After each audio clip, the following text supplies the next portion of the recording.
وآت المال علی حبہ، اب اس میں جو ترتیب میں نے کہا تھا، الاقرب فالاقرب، الاقرب فالاقرب، سب سے پہلے ذوی القربیٰ، اور اس میں اکثر و بیشتر ہم سے کوتاہی ہوتی ہے۔ دور دراز کے لوگوں کے ساتھ نیکی ہو رہی ہے، سگے بھائی کی بیوہ اور یتیم بچے جو ہیں وہ محروم ہیں، انہوں نے اس وقت یہ کر دیا تھا، یہ کر دیا تھا۔ ظاہر بات ہے کہ رشتہ داروں سے تو شکایتیں ہوتی ہیں، یہ تو ہمیشہ ہمارے مخالف رہے ہیں جی، ان کی ہم کیسے مدد کریں؟ اگر تو اللہ کے لیے دینا ہے تو پہلا حق ان کا ہے۔ من احب للہ وابغض للہ واعطى للہ ومنع للہ، اللہ کے لیے دیا ہے اگر تو اپنے اس نفس کے جو انتقام کا جذبہ ہے اس کو کچلو، اور جس کا سب سے پہلا حق ہے اس کو پہنچاؤ، حق بحقدار رسید۔ ذوی القربى والیتامى،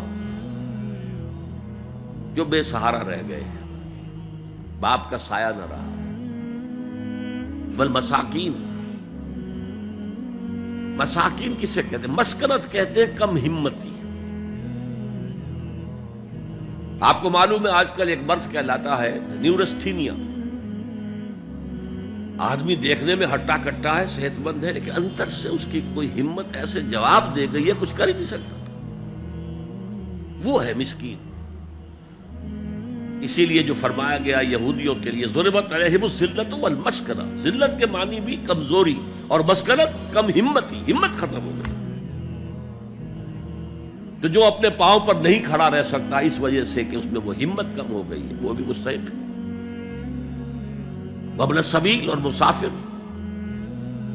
پرانے زمانے میں آپ کو معلوم ہے نہ سرائیں تھیں، نہ کچھ اور تھا، نہ ہوٹل تھے، پھر اگر کہیں راستے میں چوری ہو گئی، ڈاکہ پڑ گیا، تو آدمی جو ہے گھر میں خود ہے، کفیل ہے، اچھا ہے۔ اس وقت کی حالت ایسی ہو گئی۔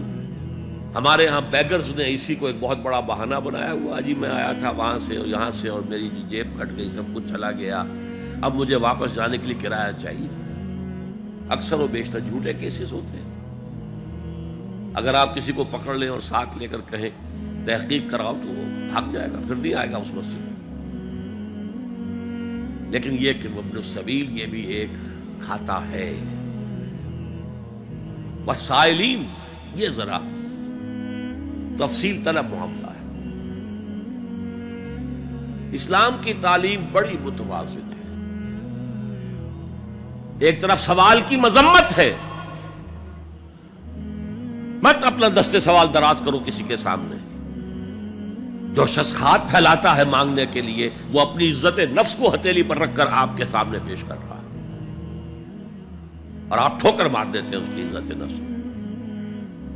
مانگو اللہ سے، اللہ کسی کے دل میں ڈالے تمہاری ضرورت پوری کر سکتا ہے، بغیر اس کے کہ تم کسی کے سامنے دستے سوال دراز کرو۔ تو سخت مذمت ہے، اور خاص طور پر بیگری جو ایک انسٹیٹیوشن بن گیا ہے، ایک پیشہ بن گیا ہے، وہ تو اسلام کی تعلیمات کے منافی ہے۔ اور جس طرح کی ہم خیرات بانٹتے ہیں، 5 روپے کا نوٹ دے رہے ہیں مانگنے والوں کو، مسجدوں کے باہر سمجھ رہے ہیں ہم نے حاتم طائی کی خبر کو لات مار دی، حالانکہ حقیقت میں آپ انسٹیٹیوشن آف بیگری کو سپورٹ کر رہے ہیں۔ کسی ایک کو لے لو، آؤ چلو مجھے اپنا گھر دکھاؤ، مجھے بتاؤ تم واقعی اس قابل ہو یا نہیں ہو، اور پھر اس کی مدد کریں، لمسم کریں، پھر وہ 5 روپے نہیں ایسی دیں کہ وہ کچھ اپنے پاؤں پر کھڑا ہو سکے۔ میں نے 1 روپیہ نہیں کہا، آج دیکھیں 1 روپیہ تو اب کوئی شے نہیں رہی، لیکن یہ کہ 5 روپے کا نوٹ بھی آپ نے تقسیم کرنے شروع کر دیے، یہ کیا ہے؟ والسائلین وفی الرقاب، لیکن دوسری طرف سائل کو جھڑکنا نہیں ہے۔ اما السائل فلا تنہر، جھڑکو نہیں، اچھا بھائی نہیں، معاف کرو میرے پاس اس وقت آپ کی مدد کے لیے کچھ نہیں ہے، میں کچھ نہیں کر سکتا۔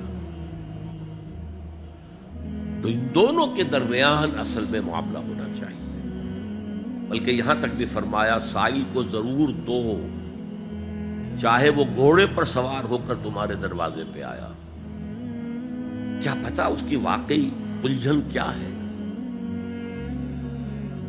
تو سوال کی مذمت اور سائل کو جھڑکنے کی ممانعت، حتی الامکان خالی ہاتھ نہ لوٹاؤ، اس نے اپنی عزت نفس اپنی ہتھیلی پر رکھ کر تمہاری سامنے پیش کر دیا، اسے ٹھوکر نہ پاؤ۔ لیکن جیسا کہ میں نے عرض کیا، یہ انسٹیٹیوشن آف بیگری جو ہے یہ ایک علیحدہ شے ہے، بالکل اس کا اس سے کوئی تعلق نہ سمجھیے۔ وفی الرقاب، رقاب جمع ہے رقبہ، گردن، فک رقبۃ او اطعام فی یوم ذی مسغبۃ یتیما ذا مقربۃ او مسکینا ذا متربہ۔ فک رقبۃ، کسی کی گردن چھڑا دینا۔ اس وقت سب سے بڑی ایپلیکیشن اس کی تھی غلاموں کو، کنیزوں کو اپنے پیسے سے خرید کر آزاد کر دینا۔ بہت بڑی نیکی، بہت بڑی نیکی۔ اور حضرت ابو بکر رضی اللہ تعالیٰ عنہ کے دفتر فضائل میں سب سے اونچا کام یہ ہے کہ جن غلاموں کو اور جن کنیزوں کو ستایا جا رہا تھا، their owners, their masters، ان کے آقا کو حق حاصل تھا، جو چاہے کریں ان کے ساتھ، قتل کر دے، کوئی پوچھنے والا نہیں ہے۔ میں پہلے بھی عرض کر چکا ہوں، میری ملکیت ہے، جیسے میری بکری میری ملکیت ہے، میں نے اس کو ذبح کیا، گوشت کھا لیا، تم کون ہوتے ہو پوچھنے والے؟ میرا غلام تھا، میں نے قتل کر دیا، تم کون ہو پوچھنے والے؟ ان کو حضرت ابو بکر نے خرید کر آزاد کیا اور منہ مانگے دام دیے۔ حضرت بلال کے لیے امیہ ابن خلف نے اتنی بڑی رقم مانگی، حضرت ابو بکر نے کہا ٹھیک ہے لو۔ باپ نے کہا بھی، ابو قحافہ نے، ابو بکر کو کوئی غلام خریدنا ہی تھا تو کوئی طاقتور آدمی جو کام آ سکے کہیں، اس کو خریدنا چاہیے۔ مجھے کیا پتا ابو بکر کس لیے خرید رہا اور کس کے لیے خرید رہا ہے۔ آج کے دور میں اس کی اپلیکیشن ہوگی، کوئی شخص جو ہے اگر قرض میں اس طرح جکڑا جائے کہ لاکھ ہاتھ پاؤں مارے نکل نہیں سکتا،